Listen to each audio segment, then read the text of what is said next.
Delta seven நண்பர்கள் அனைவருக்கும் வணக்கம். இந்த பதிவில் பார்க்க போற படம் கிரேசி ஓல்டு லேடி. இது ஒரு Spanish movie. Amazon prime OTT தளத்தில் அவைலபிளாக இருக்கு. தமிழ் டப்பிங்ல இருக்கு. இந்த படம் ஒரு கொடூரமான வயசான கிளவியை மையமாக வச்சு எடுக்கப்பட்ட படம். ஒரு த்ரில்லர் மூவி தான். இந்த படத்தோட கதை என்னன்னு பார்த்தோம்னா, ஒரு அம்மாவும் மகளும் ஒரு பயணத்தில் இருக்காங்க. கதாநாயகியோட அம்மா வந்து அந்த மகளுக்கு தொடர்ந்து ஃபோன் பண்ணிட்டு இருக்காங்க. தொடர்ச்சியாக ஒரே விஷயத்தை திரும்ப திரும்ப கேட்குறாங்க. அந்த கிளவி தொல்லை தாங்க முடியல. அந்த பாட்டியை பார்த்துக்கிற கேர்டேக்கரும் கிளம்பி போயிட்டதாகவும் தான் தனியாக இருப்பதாகவும் அந்த கிளவி சொல்லுது. இயற்கை சீற்றம் வேற, புயல், மழை, வெள்ளம் மாதிரி ஒரு காலகட்டம். அதுக்காக அந்த மகள் என்ன பண்ணுறாங்கன்னா, தன்னோட எக்ஸ் பாய் ஃப்ரெண்டு பெட்ரோன்னு பேர், அவனை கூப்பிட்டு அவனுக்கு ஃபோன் அடித்து தன்னோட அம்மாவை போய் பார்த்துக்க, இன்னைக்கு இரவு மட்டும்னு சொல்கிறா.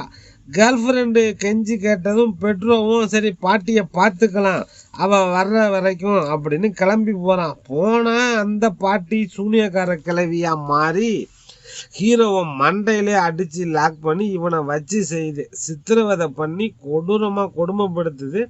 எதுக்காக இதெல்லாம் பண்ணுதுன்னா, அந்த கிளவியோட எக்ஸ் பாய் ஃப்ரெண்டு மாதிரி இந்த பெட்ரோ இருக்கான்.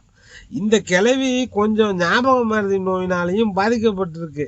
எதுக்காக இதெல்லாம் பண்ண ஆரம்பிக்குது? இதுக்கு பின்னாடி இருக்கக்கூடிய காரணம் என்ன? சீசர் யாரு? அந்த கிளவிக்கிட்ட இருந்து ஹீரோ தப்பிச்சானா இல்லையா அப்படிங்கிறதான் மீதி கதை. வெளிநாடுகளில் ஐரோப்பா, அமெரிக்காவெல்லாம் பார்க்க அழகா இருக்கும். இளமையான காலகட்டத்தில் ஜாலியான வாழ்க்கை தான். கிட்டத்தட்ட ஒரு சொர்க்கத்துக்கு இணையான வாழ்க்கை தான் அங்கெல்லாம். முதுமை காலம் இருக்கும் இல்லையா, அது ரொம்ப கொடுமையாக இருக்கும். தனிமையை கொன்னுடும். பேச்சு துணைக்கு யாருமே இருக்க மாட்டாங்க. இரத்த சொந்தங்கள் எல்லாருமே அதிகபட்சம் 10வது 12வது படிக்கும் போதே வீட்டை விட்டு வெளியேறிடுவாங்க.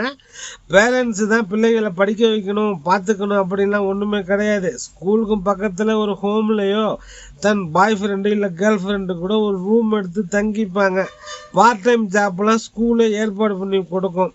பேரண்ட்ஸுக்கு பர்த்டே, கல்யாண நாள்னா ஒரு ஹாய் சொல்லிட்டு வருவாங்க. அவ்வளவுதான் அவங்க பாசம். மற்றபடி இண்டிவிஜுவலாக தான் படித்து வேலைக்கு போய் கல்யாணம் பண்ணிக்கணும். இதில் வயசான பேரண்ட்ஸை யார் பார்த்துக்கிறது? அம்மாவோ அப்பாவோ தான் கூட வச்சுக்கிறேன்னு ஒருத்தையோ இல்லை ஒருத்தனோ சொன்னால் பாய் ஃப்ரெண்டோ கேர்ள் ஃப்ரெண்டோ விட்டுட்டு போயிடுவான். இது வேலைக்காகாதுன்னு. இப்படி வயசானவங்க திண்டாட்டம் தான் அங்கெல்லாம். அதெல்லாம் பார்க்கும்போதே நம்ம ஊர் எவ்வளவோ தேவலாம்னு தோணும். சரி, இந்த படத்தோட கதைக்குள்ளே வருவோம். கேர்ள் ஃப்ரெண்டு, அதுவும் எக்ஸ் கேர்ள் ஃப்ரெண்டு தான் வரும் வர கேர்டேக்கர் வரும் வர என் அம்மாவை பார்த்துக்கன்னு சொன்னாலே சரி போய் பார்ப்போம்னு போனால் ஹீரோவை அந்த கிளவிக்கிட்ட மாட்டிக்கிட்டு முழிக்கிறான். அதுவரை அந்த பாவமான பாட்டி கொடூர கிளவியாக மாறி டார்ச்சர் பண்ண ஆரம்பிக்கிறா.